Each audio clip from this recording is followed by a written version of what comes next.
everyone. Good afternoon, good evening. I don't think we have anyone where it's morning. And thank you so much for joining us today for this awesome topic around practical commercial contracting. I'm Hannah and I head up community here at Law Trades. We're a marketplace that empowers legal teams to find, hire and work with the best flexible legal talent and then monitor everything from work performance to spend all through the platform. We've got loads to discuss today, so we can get started. Just a side note, we want this event to be as interactive as possible, so please feel free to post any questions in the Q&A box. We'll try our best to get through them all. And also please remember that the views represented are not endorsed by any of the panelists' companies. And I would love to introduce our moderator for today, Kathy Zhu. Kathy is Senior Director, Assistant General Counsel, Commercial and Legal Operations at DoorDash. Her team of 7 have grown the business from a valuation of $4 billion to over 50 in just 3 years, which I think is pretty impressive. Just prior to DoorDash, she worked at Medallion Commercial Negotiations. And when we mentioned the possibility or the idea of a panel discussion around contracting, she jumped at the idea of moderating. So we're so happy she's here for the discussion today. Over to you, Kathy. Thank you so much, Hannah. Hi, everyone. So it's so great to be here with you all. I'm really excited about the content that we have planned for all of you for the next hour. And before I start, I just want to say a really big thank you to Law Trades and especially to Hannah for organizing this event and making this all possible. It's so great to have opportunities like this to knowledge share and to connect with other members of the legal community. So big thank you. All right, so I'm here with a wonderful slate of panelists who all have deep experience as in-house commercial lawyers and who are all leaders of their respective functions. Panelists, would you please introduce yourselves? Let the folks on this call know a bit about your career path, the commercial team that you're currently leading, and also, if you wouldn't mind, share where you first learned to draft and negotiate. Maybe we can start with Hayley and then just popcorn around. Sure. Happy to be here. I have been at my current company, Affirm. Being a lawyer from Affirm is such a problem to say out loud, but I work at a company called Affirm Inc. We're a fintech company based in SF. I've been there for about 4 years in the commercial and privacy spaces. Built a team of 5 and growing, focused on global expansion and a range of contracts across partnerships, merchants, vendors, etc. I learned commercial contracting through trial and error, probably at my last company, Loring Ward, which was focused on a variety of investment advising and brokerage funds. So I'll pass it along. How about Hylan? All right, thanks, Hayley. Hi, everyone. I'm Hylan Fenster. I'm Director, Associate General Counsel at Adobe. I've been with Adobe a little over 6 years, and that was after many years at various law firms in New York and Long Island. I manage the East legal team for our enterprise sales group, who are out in the field selling our Adobe suite of products, and we handle the review and negotiation of the contracts with those corporate customers. And I guess I first learned how to draft or negotiate commercial contracts at those law firm days. So those are fun times, very rarely for me. Very happy to be in-house and be working with my team. Off to Ariana. Hi, everyone. My name is Ariana Goodell. I'm the Legal Director of Commercial at Branch Metrics. We're a B2B SaaS company. We sell deep linking functionality as well as data analytics related to customers that have a mobile presence. So if you have a desktop application or a mobile application, you might be our customer. My team, we're a team of 3, and we're responsible for negotiating all of the contracts that come in the door for revenue purposes. So I actually didn't get my start in-house, although this is my first in-house gig.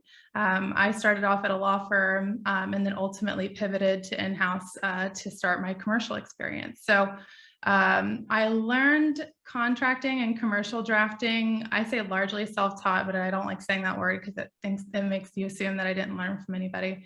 I had a great teacher, but I also used a lot of reference materials. So when I started out, we didn't have much in the way of collateral.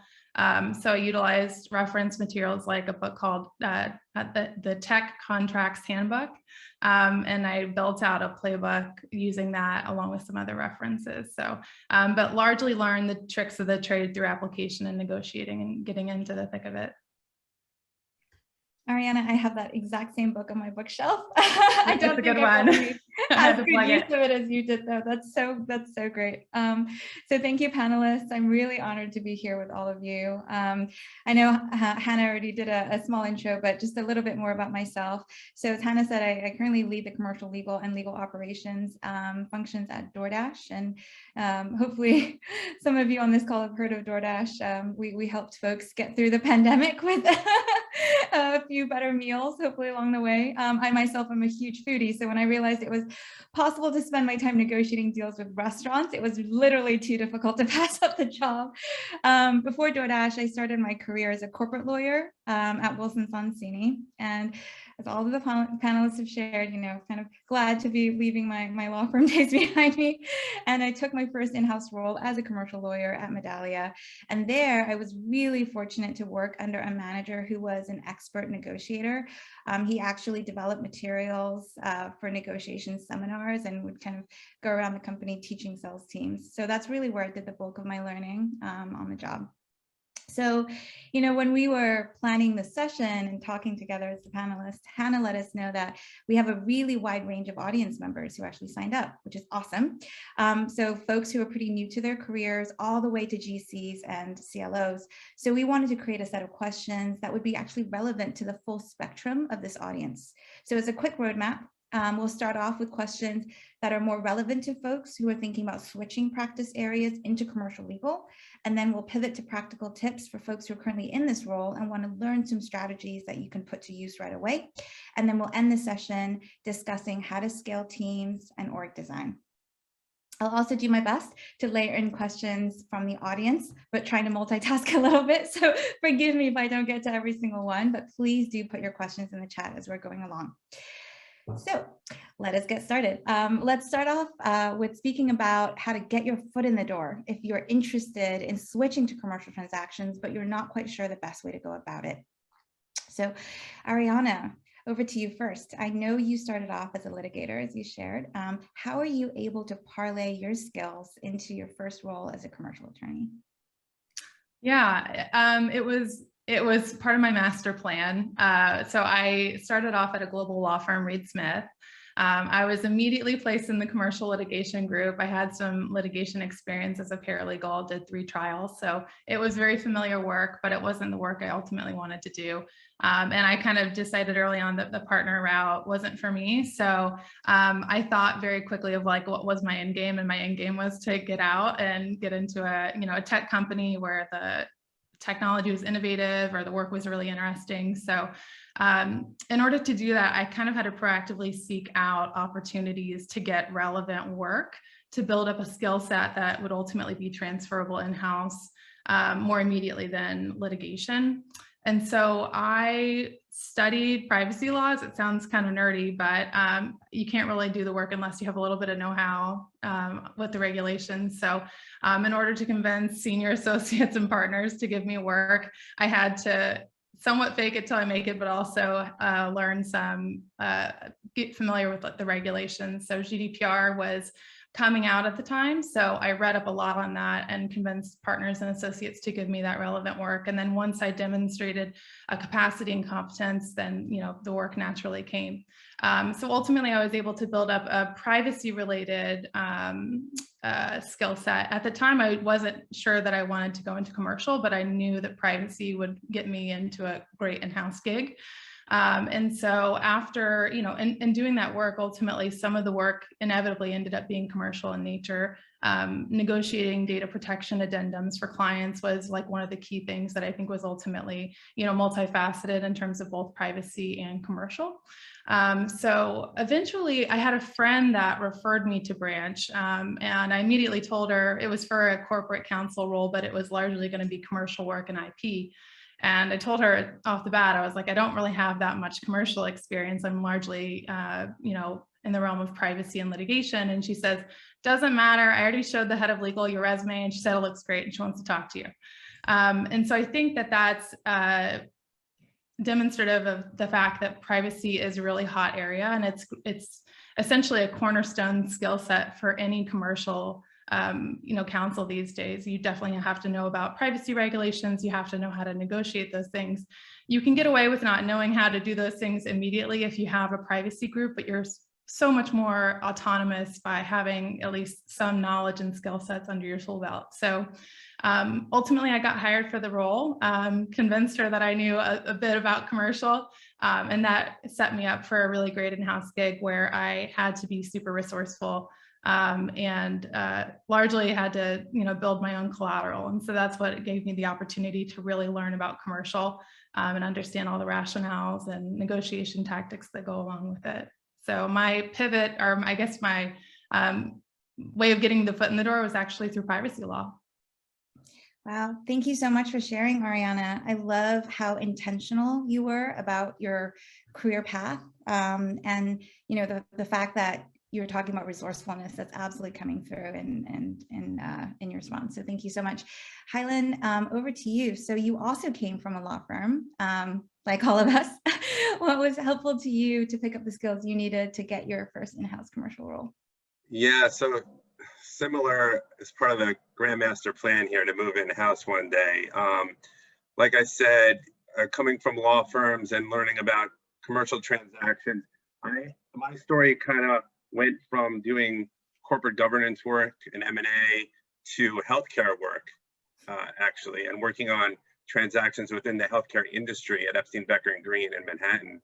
And I just found myself, just wanted to get exposure to anything and everything, and try new things. But I kind of learned that I really didn't want to work on healthcare matters. So I had to move, and I ended up moving to a law firm in Long Island. And a partner came to me with a software licensing deal. And of course, I jumped at trying to do some of that work. And through that and other tech transactions and other licensing deals, I built up this niche. And, I just think you should just be open, follow your interests, or in my case, move away from something that doesn't interest you. And, in terms of actually getting your foot in the door, my resume was passed along through a friend of a friend to Adobe. So you have the skill set needed to get the job. It also could be who you know as well. So I always encourage people to keep up networking and using those skills as well. Yeah, Hylan, that's really great. I mean, I just think what's coming through so much is, being resourceful and really being the architect of your own career. If you know that you start off somewhere where it just doesn't feel quite right, you don't have to be stuck there forever. And then know that you ended on with, the importance of networking, and how things can kind of synchronistically happen, right? When you have the intention of making a change. This is really great because we actually have a question from the audience about mentorship. And the question is that having a mentor is a huge impact, right, on careers. And I think that this individual is just wanting to have a bit more input and advice on how to find a mentor to take them under their wing. So kind of, I think, along the lines of what you were just sharing, Hylan, about the importance of keeping a broad network, maybe attending events like this. And if you resonate with something that someone's saying, I've had lots of folks reaching out to me over LinkedIn and just asking to, have a quick chat for 20 minutes, respectful of time. And if there's chemistry and you find a connection, then it can absolutely turn into a really fruitful mentorship experience, or maybe not. And then you kind of move on and you find someone else. But curious if anyone else has anything to add to that as well. I'll just say, it seems cliche, but you know, LinkedIn and reaching out for coffee chats is always good. When I was on Long Island, I went to Cornell University, and I'm a part of the Cornell Club of Long Island, you know, an alumni association. So I started a breakfast networking meeting, and I would host the breakfast every month, and people would come to those breakfast meetings, and we would have a roundtable discussion about a topic and just coffee and chat, and met a lot of people that way as well. Yeah, that's so awesome. Thanks for sharing, Hylan.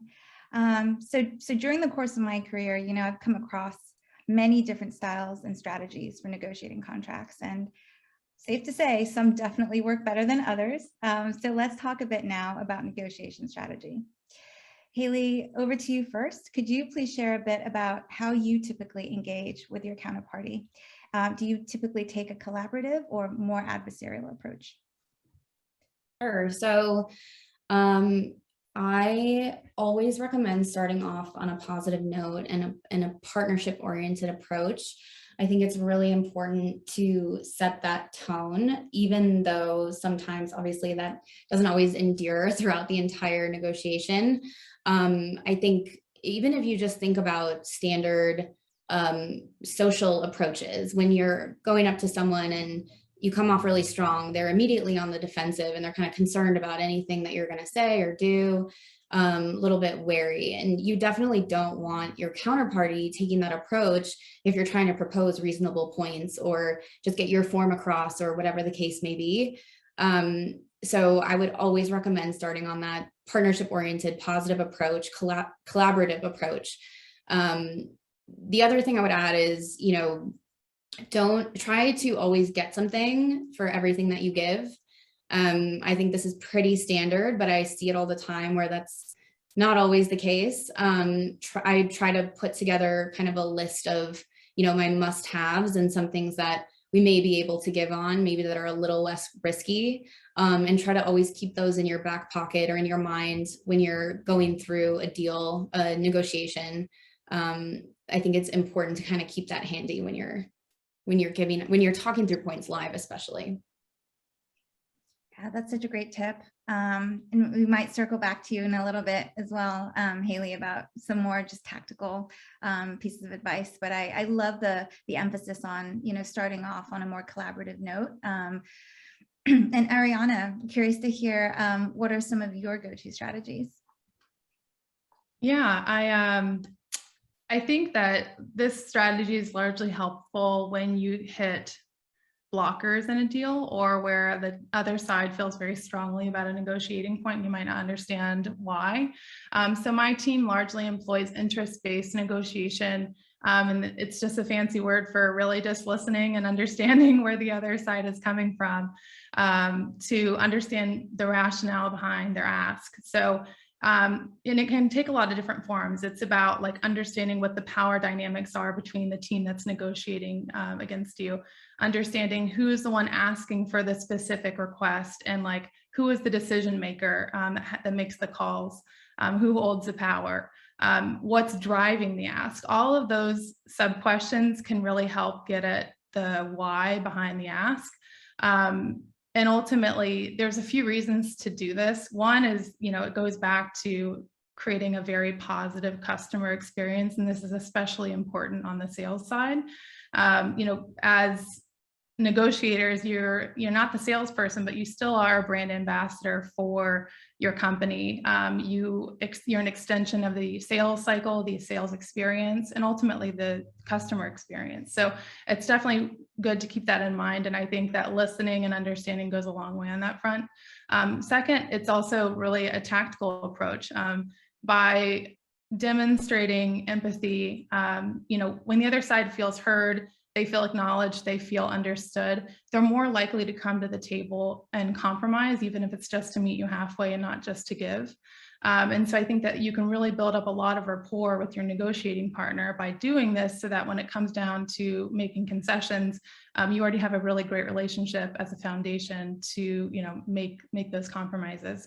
And lastly, by listening to you know, what is driving the ask and understanding what's behind the ask and who's behind it, you really have an opportunity to come up with some creative solutions that, you know, to solve the problem in a different way than it's presented in the contract. And ultimately that can really unblock a lot of the issues that, you know, might be at first seemingly like insurmountable. So that's largely what I try to empower my team to do. Yeah, that's so awesome, Ariana. Just a lot of kind of very useful, practical tips there for our audience. And I totally agree with both you and Hayley, just on the importance of just building that relationship and understanding the other side. You know, I've encountered folks just during the course of negotiations who really come in guns blazing, not really asking a lot of questions and just wanting to put their points forward. And I personally find that starting on that note actually really sours the relationship really quickly and becomes adversarial, right, before it really needs to. The best deals that I've been part of have really been when both sides are just trying to work out a path, like get the deal done as efficiently and reasonably as possible instead of trying to score points against each other. And, you know, we actually do have a question from the audience around, you know, in addition to being mindful of tone, are there any personal habits or practices that we like to follow, you know, to basically, you know, make these negotiations kind of more effective? And the one that I'll just share that I was planning to kind of talk about anyways is in my mind, you know, the best commercial lawyers really know what issues matter and which are immaterial. And that really depends on just getting to understand the business and the risks particular to the business in a really, really deep way. So especially when you're first starting out a new role, spending the time, right, really to embed and talk to all your business teams, counterparts, and think really critically. Like, just because you're inheriting a bunch of templates doesn't mean that you need to carry them forward. You can completely redo them and think about the issues in relation to the business. I'm curious if any of the other panelists have anything to add about habits or practices that you adopt.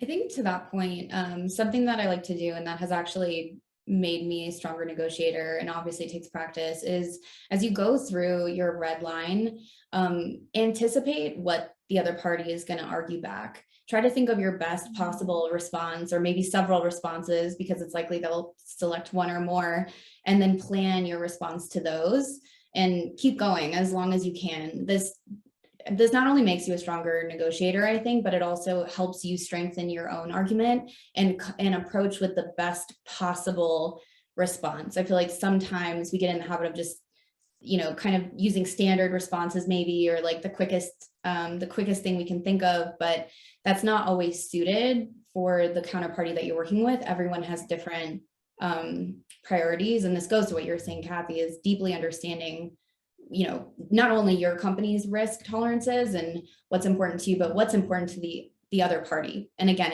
it's most likely different for every party that you're working across the aisle from. Totally. And I think, you know, that piece of advice, Hayley, is also great for managers out there as you're coaching your direct reports, right? And actually playing out what the back and forth could look like for a really tricky negotiation. So really appreciate that. And you know, sometimes in certain situations, in order to be really effective, you actually may need to have other tools in your toolkit to rely on, in addition to, you know, really trying to establish and work on that relationship. So to that point, Hylan, I'm wondering if maybe you can speak a little bit about switching between different negotiation personas, which I find fascinating. When do you decide to switch, and how can you tell that it's a good time to? Well, I don't know if I'm the expert in this area. I definitely go in with the friendlier, collaborative approach, but I guess sometimes the inner New Yorker in me comes out. For me, it's sort of possibly switching when the other side switches first, and you kind of have to show the importance of your issue and in a way show some strength, especially if something's a non-starter or a crucial issue. But and I think that signifies the other side that this, you know, this person really needs this negotiation point. But the stronger tone, in my opinion, isn't as effective as a clear, informed explanation. I just think, as the other panelists have mentioned, going in with information and what is best for you, and being clear about it with the other side and being open about it is a more effective strategy. But sometimes I do think you need to kind of hammer the issue that's most important in a meaningful way. Yeah, I absolutely agree. I think what you really nicely kind of illustrated as well, though, is it's great to have the diverse set of skills so that you can kind of be on your toes. And I'll share a really quick story that happened recently where I did something a little different from what I normally do, where the other side just really were very, very aggressive right off the bat, and were basically interrupting not only me, but the privacy counterpart that I had on my team. We couldn't finish any sentences, and literally the volume got turned up, and they were yelling at us on the call. And I sort of broke my typical, let's really try to understand and get to a midpoint, because it went past the point of professionalism. And I basically called that out and said, it's getting really personal. It doesn't need to be. And I was probably a bit more directed and forceful, but that's what it took, right, to actually break that point and shift us back to a point where we're actually talking about substance. And I just think, again, like having the variety of different personas can be really, really useful. So thank you for sharing, Kathy. And also, and it doesn't happen often, and I know everyone's trying to get deals done and be as efficient as possible, but if you need to break the call, take a breath, talk to your colleagues internally, and come back to a call at a later time. That's a good suggestion as well, and that has happened on occasion with me. Yeah, definitely. We always hope that it's not going to turn out that way, but just knowing that that's an option is super, super helpful. So let's go a little further then into these negotiation tactics, because I know that practitioners are always really hungry for practical tips that they can use right away. So Hayley, back to you again. You mentioned a little while ago that one of your go-to strategies is the give-get, right? Making sure that you get something in return whenever you're asking to concede on something. Love to go a little further into this. Do you have any examples of one that's worked the most effectively for you? Do you have any advice for our listeners about deploying this tactic, or any others that are also kind of your go-tos? Yeah, I mean, to the give-get strategy, this isn't always easy to do because we're all moving so quickly. But one thing I try to do is, again, like, think about what is a must-have for the negotiation for my company, and what is kind of moderate risk, and then what are nice to haves. I think some things are nice to give right away that, aren't really that impactful. But I try to keep some of those nice to haves in there and try to make a case for how important they are to our company, so that when it comes down to it, ideally you can trade some of those. Like, we'll give away some of these really important points that are actually nice to haves, and that are not super impactful, in exchange for some of these absolute must haves. And I think, in my experience, that's tended to move the needle at some critical points in the negotiation when you really need to make some serious progress. I think also, again, as I mentioned, going through kind of almost role playing in your head the negotiation around each point. I've seen some attorneys kind of start out with an argument, and then they're kind of overwhelmed by the counterparty's response to that, and they're realizing that train of argument is not working. So now let's switch to something else, and they're starting to spin. I think, honing in on what your argument is for each point, and it could be multiple things, not to say that it can't be, but switching in the course of arguing for the same point isn't always effective. And I think it's definitely something that triggers the other side to hone in on that point more as something they want to fight for even harder, because they realize you're not strong in what you're saying, and how you feel about it. Yeah, thank you so much. I think that Hayley is just really great advice, and actually helps as well to answer one of the questions that we got from our audience around what to do when you don't have a lot of leverage. and the other side's not really willing to budge. And I think having that list, of what your must-haves and nice-to-haves, being able to kind of understand what realistic trays are available is super helpful in that situation. And then also just to kind of double click into that question as well, there are times when you have no leverage and it's literally clear that you're just not going to end up with the contract that you are super happy with. And what I tend to do in that situation is really just to go back to the business and ask, how much do you how much do you care about getting this deal done, and show them like likely 3 to 6 months you might need to break this up, right? And so then it's like starting to think about end game and and mitigation, or maybe helping to talk them off the ledge and not sign a contract in the first place. To that point too, though, one thing that I would like to say is, even when you're in a clear position of no leverage, everything is negotiable. That's like from a movie quote or something, but like everything is negotiable. Always try, I would say, like, don't talk yourself into thinking that it's a hopeless situation. You can always usually get something, even if it's small, it's usually meaningful. Yeah. One other point I think that isn't lost on me either is that even in instances where you feel like you don't have any leverage, they are buying your product. So in some sense, they do need your product. It's just how bad they need it. Maybe they need your product or services. So trying to take a step back and understand what's in it for them, what's most important to them, to see how you can leverage that is important. And I would also lean on your sales team. They're really helpful for getting sometimes even legal terms, not just business terms, through the door. And to do that, you really have to, one, build up a great rapport with your sales team so that you all can work collaboratively, but two, you need to educate them about why you're pushing on a certain point, why it's important to the company.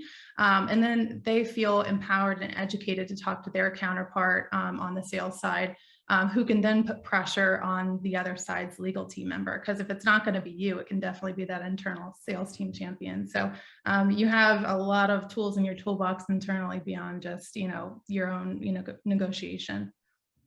Yeah, thank you, Ariana. That's absolutely right. And thank you also for perfectly setting me up for the next question, which is all about how to work effectively with sales teams. As commercial attorneys, we all experience, right, the pressures of working with sales teams who want to just take a deal off the street as quickly as possible. Sometimes even when it's not possible, often, in fact, it's definitely an essential part of a successful commercial lawyer's toolkit to understand how to work really well with sales. Hayley, I recall that you shared some thoughts around the teamwork that's possible between legal and sales. And I think that's something that can be overlooked, right? In the midst of like lots of Slack pings, last minute escalations. How do you view the sales team at Affirm, and how can legal be good partners to sales? Yeah, it's a great question. And I think it's really important with any, business counterparts that you're working with. I made the mistake earlier in my career of thinking that the sales team just didn't care about the legal terms. They didn't want anything to do with what a lawyer was negotiating. And I found that when I started to really educate them and kind of bring the salesperson along with me in terms of what we're arguing, like why it really matters, how it could impact you as a worker of this company and a shareholder, and just someone who cares about what happens to the company, why we care about this. They were actually fighting for these points for me in many instances. They became like the strongest ally for legal. They became the biggest ambassadors for these points that we really cared about. And they actually, it extended beyond just the singular deal that we were working on. They identified these issues in other deals, and they helped their coworkers know when to come to legal or adjust what they were doing because it triggered certain issues. And it just kind of spread across the whole sales org, and it developed a stronger partnership. So I would strongly advocate for education, taking the time, even though it's the last thing we have time for. It's super, super important. Yeah, I 100% agree. And I think that's really what differentiates good commercial attorneys from the excellent commercial attorneys are the ones who truly understand the importance of developing that relationship. And frankly, it just makes work way more fun, right? When you actually have sales and you feel like you're on the same side versus like wanting to negotiate against them at the same time as the customer. So Ariana, you were sharing a lot of these, same kind of points and really emphasizing the importance of building that relationship. Do you have any other recommendations and tips for our audience on how to do that? I know you've done a terrific job at creating that relationship at Branch. Yeah, and the secret is that it's not just the doing of the legal team. I think one of the features of our go-to-market team structure that's been, or I guess deal review structure, that has been really critical to our success in building that relationship between legal and sales is actually having a deal desk function. And deal desk function, in this case, the deal desk team is responsible for liaising with sales on, matters that impact deal progress. So whether it's, filtering and redirecting communications where needed, that really helps limit the traffic incoming to legal so that we can focus on getting the deals done and shortening that deal cycle, right? Also, having the ability to be more immediately helpful on things that aren't in legal's purview. So if it's billing terms or finance terms or security terms, assuming that, legal doesn't work on those things within your organization, having a deal desk function really empowers, them to immediately help and redirect the sales team member to somebody that can make progress and get approvals where needed. And you're not just waiting on legal to redirect, because I think the largest asset that you have as counsel is your time, and being able to delegate and redistribute that appropriately is really helpful. And then lastly, they also prioritize all of our deal work to an extent. So, it never gets political on like who's working on what before what. And our sales team members know that if something needs more priority, they have to justify that and ask a deal desk team member. And then to the extent that, something's quick and we can knock it off our list, we will. But it's really nice to just have that insulation layer that allows us to have more quality communications with sales and more intentional communications and more time to work on the deals. So I really do owe a lot to our deal team, our deal desk team. And they've gotten a couple of shout outs recently for really bridging that gap. That's so awesome. I think it's super, super important to create additional leverage for your team. Like Ariana is saying, focusing on work that no one else can do and outsourcing the other stuff. And one way that we've done that actually at DoorDash, and maybe the same with lots of folks who are calling in, is to leverage law trades for overflow work, so that my team can focus on the highest value sales deals that are going on at any given point in time. So big shout out and thanks to the law trades team for that great work. So in this day and age, we've all got way more work than hours in the day, and I think I saw a comment in the Slack as well, or not the Slack, the chat. You can tell where my head's at all day long, right? We've got way more work than hours in the day, and there's a comment in there about just volume and dealing with tremendous volume. So I'd love to talk with you panelists about efficiency aids and technology platforms that you leverage that can also be helpful to create more bandwidth. So Hylan, I'd love to learn from you on this point, since Adobe, I'm sure, has so many different products and processes. How's your team able to keep track of all of that? I think Adobe has about 40 or so products now. So what our team does, we also have a deal desk, and sales will go into Salesforce and set up an opportunity, and deal desk will route the deal to the appropriate attorney. Because we have so many products, and it's very hard to know a lot about a lot of products, and we tend to know a little about a lot of products, and the calls become very difficult to have those conversations about product specific functionality and features. What we tried to do is leverage our product resources and job aids and get many attorneys up to speed through SharePoint and other trainings where they could review the product resources, gain that expertise, and then based on our intake model, they are working on specific deals for those particular Adobe products. And after a period of time, after they've built up that product expertise, they'll rotate to new products and then build up that expertise over time. And we've also empowered a number of our sales legal team to become product specialists in a particular product. So if another member of the team is working on one Adobe product, they can call in a colleague and ask them a question or run through an issue with them. So over time, we're hoping that the team of, we have about 40 attorneys in North America, over time, they'll gain that product expertise to be really solid and efficient on customer calls. I love that. It's like the phone a friend kind of move that you can pull, but it really also just increases collaboration on the legal team. And for me, that's just a great part of that highlight. That's so great. Thanks, Hylan. Hayley, how does your team at Affirm create additional efficiencies? Yeah, I mean, I love everything that Hylan said. I think the playbooks and just internal training is so important, and collaboration and knowledge sharing. I think one thing that my team has done is create kind of annotations for the business, and so it is intended to help them more deeply understand the terms. It's a quick reference. So while our playbooks are in, legal only, our annotations are intended to be a training material for the business. And it's actually helped stem quite a few negotiations where legal doesn't necessarily have to be involved, because they know how to talk about these points that come up. I also, my team has a lot of knowledge sharing efforts that are going on. We try, I mean, I have an exceptional team, but we're constantly making an effort to share things that we know with each other.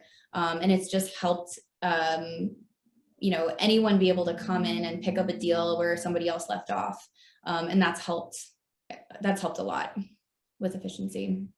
Yeah, Hayley, can I double click into that a little bit? Because I know knowledge sharing and knowledge management is a really hot topic for many in-house counsel. Do you use any pieces of technology to assist you with that? Is that just like something you make an effort to do during your team meetings, or a special channel that you have up in Slack? What are the different methods that you use to do that knowledge sharing? Team meetings, we try to keep certain parts of it really open. Someone on my team had suggested like a hot tip section where we just talk about things that are going on. I try to give someone the floor to talk about a particular area that they've been focusing on, and to kind of train others up on it. We have a very active Slack equivalent product channel where we're constantly in all day and just kind of updating each other on what we find out, issues we see, problems we're noticing, fixes that we think we can make. It's just ongoing communication. So awesome. Yeah. I'll also make a plug, if I can make a shameless plug for, we utilize Guru. And it's a knowledge sharing platform where you can create and memorialize they're called Guru cards, but it's just a way to capture within the legal team. It was really helpful in memorializing workflows, like legal risk analyses, like the steps that we take to undergo those in our head when we're working on deals, and like material issues come up. And that was largely a result of 2 attorneys going on maternity leave at the same time, including myself. And we realized very quickly we needed to be very resilient and resourceful. And so we made a huge effort in trying to memorialize a lot of that institutional knowledge. So I think, the platform is great, but I think that's one great way, is just having it written down somewhere for people to access later, because it makes it so much more accessible to new team members coming in. And I just hired 2 new team members this year. So I quickly appreciated, how helpful it can be to have that collateral immediately available, and you can update it and validate it as frequently as you want. You can assign people to validate it. So if you want people to brush up on new skills, you can make them the verifier of the card. So it's been a great tool. That's so awesome. Necessity is the mother of all invention, right? And often that's what drives us to look for these tools. And on that note, I'm also personally a really strong believer in intake and request management tools that centralize all the requests that are flying around Slack and email, and we get ping from all directions, right? Consolidate that into the one place, track all the disparate pieces of information so nothing falls through the cracks. And as leaders of teams, you get visibility into all the work that's actually handled by people on your team, throughput, metrics. I think all of that is super, super important, especially since we're all working remotely and we're so distributed. So switching gears a little bit to something that we tend to normally shy away from talking about, which is mistakes. But as we all know, things going sideways can sometimes actually be the best teacher. So I'm curious about learnings that each of you have mined over the years. And Ariana, if you wouldn't mind leading us off, do you have any learnings that you can share with us on this note? Sure. Yeah. Learnings are super important at Branch. It's like a big part of the culture to, really embrace failure as an opportunity to be better in the future and to hopefully prevent people from making the same mistakes you did. So I'm embracing it now, and hopefully you guys don't make the same mistakes I did. I think so. When I first joined Branch, there was a lot of commercial work. So I had a large amount of deals that I just didn't physically have the time for. So we largely utilize an outside counsel. They're great, but at the same time, one of the mistakes that I made early on, which I think is more of a junior mistake, is just kind of like letting them run the deal. And so I learned from a few deals that it just really helps to have somebody on the ground within the company that is, I call them like a legal primary, but essentially they own the deal from beginning to finish. So they understand where the status of the deal is at all times. They can really help unblock issues internally that may be slowing the deal down that sometimes outside counsel doesn't have the capacity to do. Maybe they don't know the internal stakeholders. Maybe they don't understand the company dynamics, or they don't understand like the tactics that you have to go through to get approvals. So to the extent that you can't empower your outside counsel to do that themselves, you really have to take ownership over that. And I think it's a great lesson of ownership to help teach your team. Additionally, just having somebody that can make calls for the business that only the business can make, that's really helpful. And then also on the negotiation front, when you're having calls with the customer, I think it's really important to have somebody from the company there. I think it says a lot about owning the customer experience, being able to run interference if issues come up. You may be able to provide knowledge on an issue that outside counsel might not have that knowledge on, and it's just by virtue of you being inside at the company. And there are some limitations there. The whole reason you're outsourcing it is because you don't have the time, but I think taking the time in that respect goes a long way and actually makes you more effective at making sure that issues don't pop up in a deal that you don't have control over.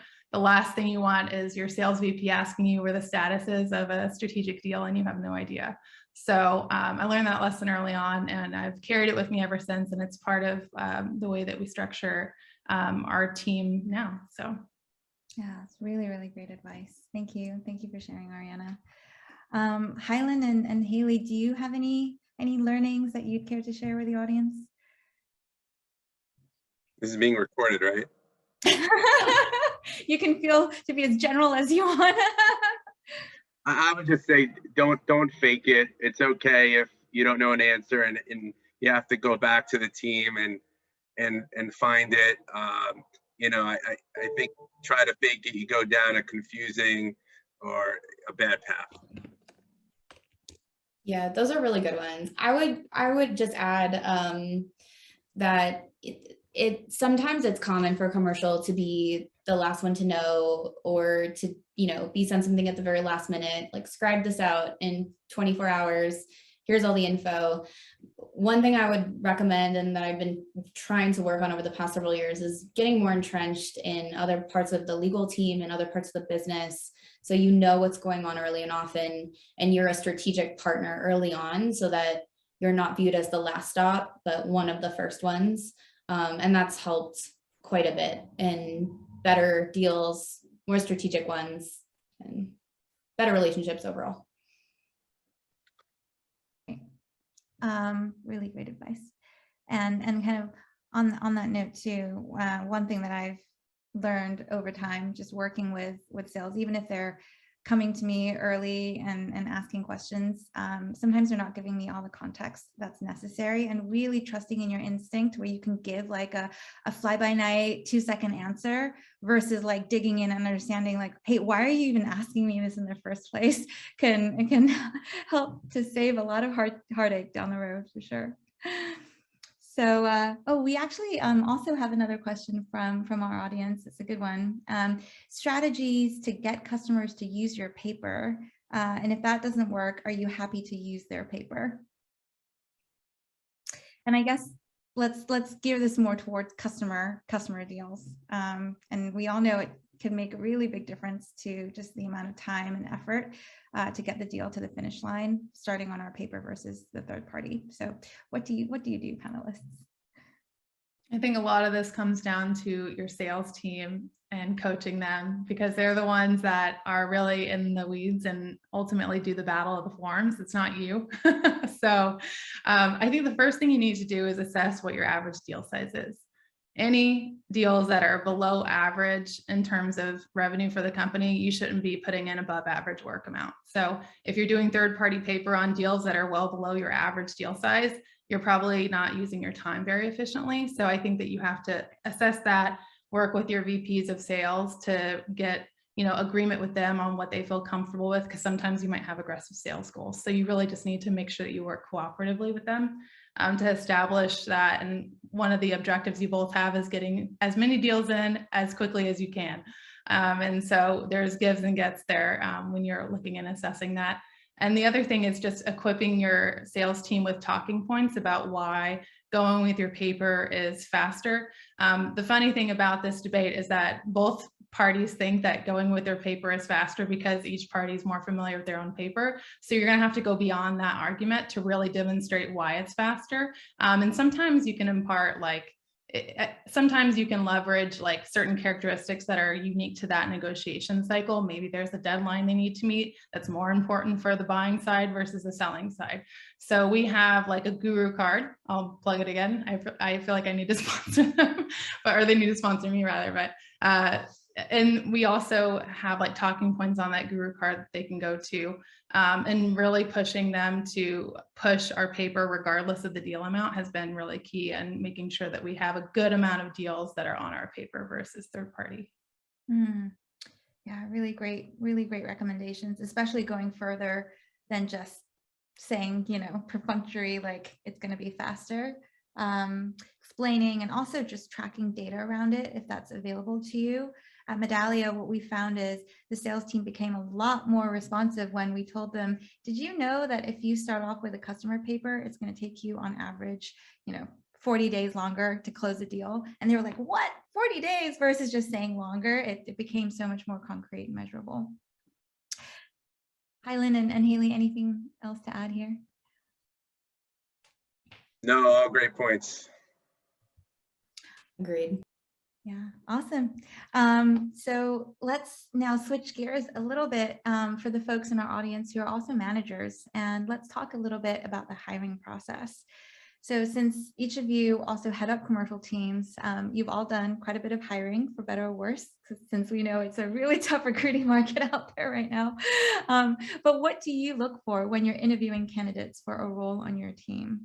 Hylan, you mentioned that you lead a very large team. Can you speak a little bit about how you identify cultural fit for your team? What are some of your go-to questions?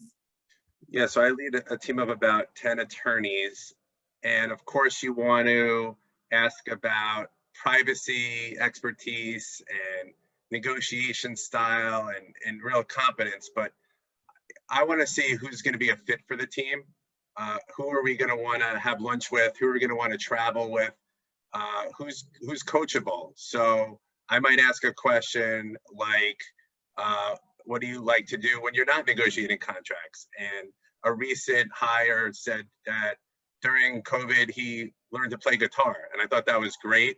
He wanted to try and learn new things. And that's someone that I could see in the future being very coachable for my team. And he's doing great, and he brings a lot of energy, and He's great at ordering lunch. Important skill to have. Hopefully ordering via DoorDash. Just kidding. Hayley, what do you look for? So in addition to those things, I think those are great. I like to look for poise, someone who, you can't take negotiations personally. You can't come in, extremely emotional. And I think someone who is capable of kind of having a million fires thrown at them while they're in a stressful negotiation is someone I would love to hire. And someone who can see the bigger picture and who's not just going to be tunneled down, digging into the four corners of the agreement, which is great at times, but you definitely need to understand when to ask for help, when to identify issues that you may not even understand the issue, but it's one and you need to figure it out. That kind of self-awareness, bigger picture thinking. And I particularly like to look for proactivity. Someone who, and this kind of goes to Hylan's point, who's going to figure something out and learn it on their own if they don't know it, who likes that, who's not going to sigh and be disgruntled if they have to do that, because it's just a constant learning process. Yeah, I think both of you are stressing the importance of just curiosity, right? Like that constant eagerness to keep growing and to keep learning. I personally have learned so much from just being on this panel with all of you. Thank you so much for sharing so many just wonderful tips and recommendations and your own experience. So I think that's actually probably all we have time for. We've got 3 minutes left. And Hannah, I don't know if you have any words you want to say to just wrap us up here. I do. Thank you guys so much. It was informative and honest. And I think that's the most questions that we've ever had in one of our events. So thank you. And I think it goes to show that we really need to do more events around commercial contracting. So we might be back in touch with you guys. The best way to support us here at Law Trades would be to check us out next time you're looking to hire flexible legal professionals at lawtrades.com. And we have a diverse talent network from around the world. So yeah, please do check us out. We also have an online community for in-house leaders where you can share best practices and network with other people at the top of the legal game. If you would love to join, please send an email to me, hannah@lawtrades.com, and my email should be in the chat. But just to repeat, it's hannah@lawtrades.com. And once again, I think I'd just love to say a huge thank you to Hylan, to Ariana, to Hayley, and to Kathy. What a great job moderating. You guys have been absolutely amazing. So thank you so much. And I hope you guys have a brilliant day. And I hope everyone's learned so much about commercial contracting. And we hope to see you all at our next event soon. Bye, guys.